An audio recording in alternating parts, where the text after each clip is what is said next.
Long before the world knew of its existence, it was already legend. The SR-71 Blackbird.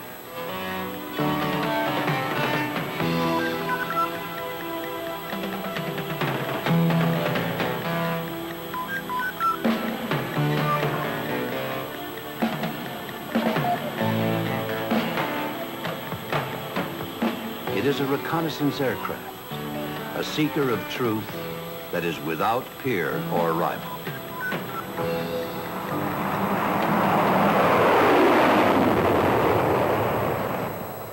Shrouded under a veil of mystery and intrigue, the SR-71 is the fastest, highest flying aircraft in the world. These Blackbirds can literally outrace a bullet, cross the length of a football field in the blink of an eye, or pass from Washington, D.C. to Los Angeles in under an hour.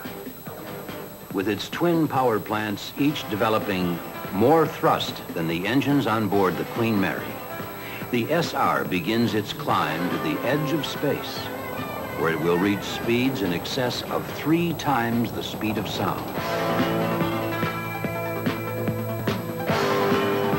Yet perhaps the most significant fact of all about these incredible flying machines is that they are now more than 2 decades old, but have lost nothing to age.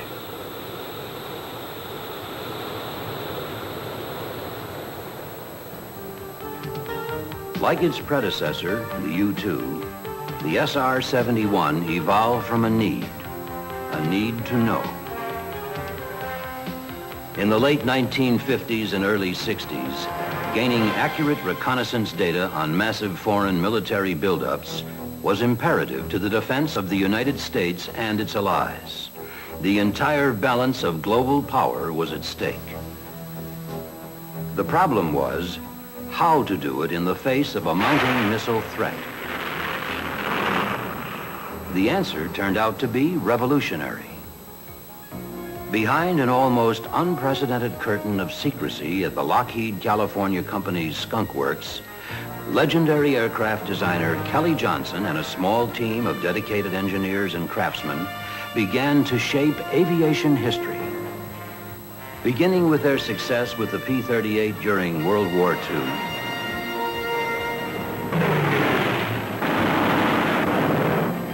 followed by the F-80 Shooting Star, America's first production jet fighter in the mid-40s.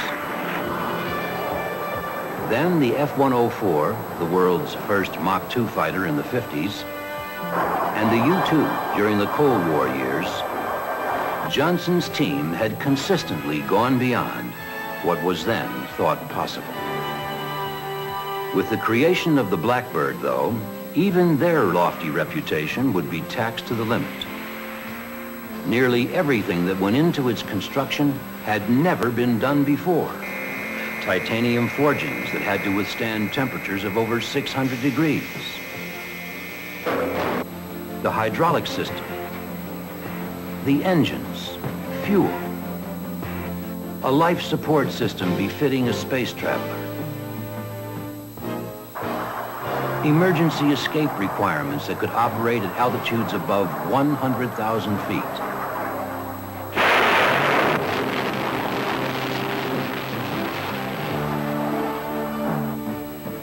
Everything from its tires to the top of the canopy, to even the technology from which the pieces and components were built, was invented there and then, not copied or borrowed from something previously done.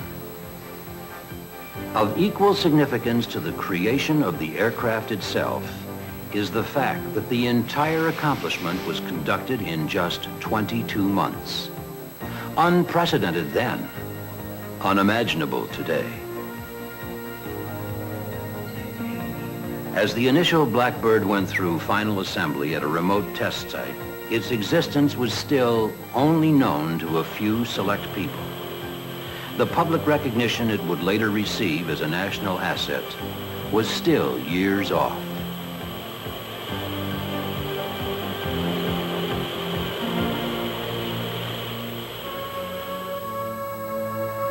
On April 26, 1962, Blackbird #1 successfully completed its first flight.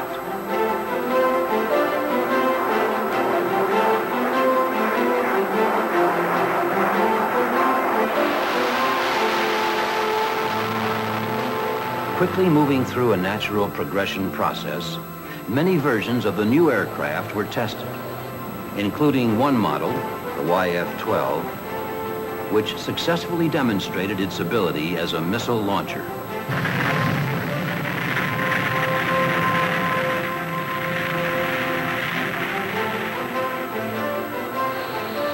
Soon, though, national security brought its brief evolution to what we have today.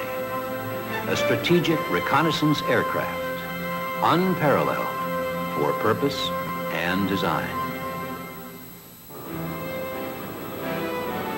In early 1970, several years after President Lyndon Johnson first announced their existence, the Blackbirds hinted at their potential by setting 7 world speed and altitude records, which still stand.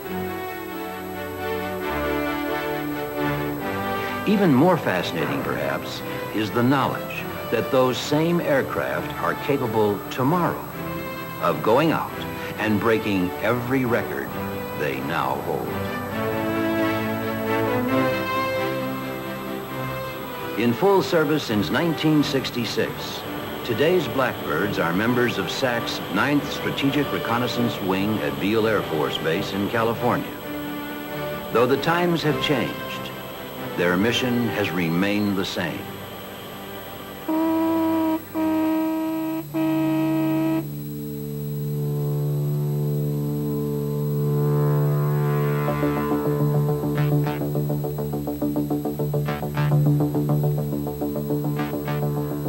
Every time an SR-71 flies, it is an operation that involves many highly skilled people. Yet, the successful execution of a flight comes down to just 2 men. The reconnaissance systems officer who monitors the SR-71's vast array of advanced mission equipment, and the pilot who guides its course. They belong to an elite fraternity open to only a select few.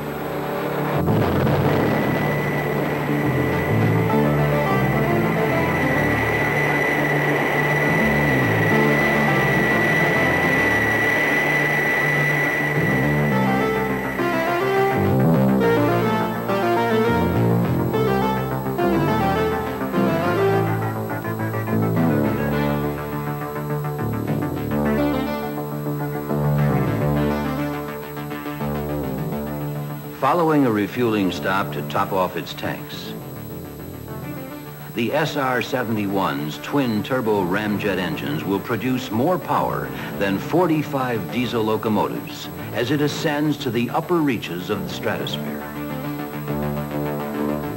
Cruising at speeds in excess of 2,000 miles an hour, at altitudes above 80,000 feet, an SR-71 can survey 100,000 square miles every 60 minutes. Its multiple sensors gathering in millions of bits of information with each pass. Yet, for all of the SR-71's power and command of the sky, it remains an instrument of peace.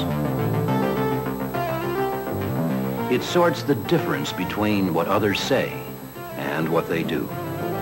And because its missions are still highly classified, the SR also remains today, over 20 years after its birth, a complete enigma,